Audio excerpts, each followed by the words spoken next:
चला आज मस्त अशी गावरान पद्धतीची अंडा करी बनवूयात।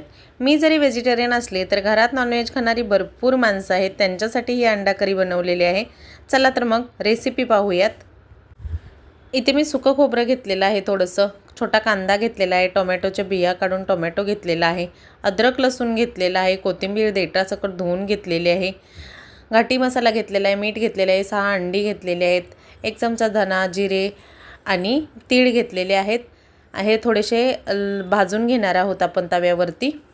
त्याच तव्यामध्ये खोबरं घालून चांगलं गोल्डन ब्राऊन होईपर्यंत भाजून घ्यायचं, कांदा भाजून घ्यायचा, टोमॅटोही छान भाजून घ्यायचे। त्याच तव्यात थोडंसं तेल घालून लाल तिखट घालून अंडीही चांगली परतवून घ्यायची।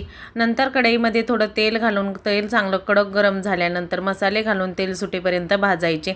मसाल्याला तेल सुटल्यानंतर 1 चमचा गरम मसाला, 1 चमचा घाटी मसाला घालून चांगलं तेल सुटेपर्यंत परतवायचं। अंडी घालून 2 मिनटं परतवायचं, गरम पाणी घालायचं, चांगली उकळी काढून 2 ते 3 मिनटं अंडा करी शिजवून घ्यायची आणि अशी सर्व करायची।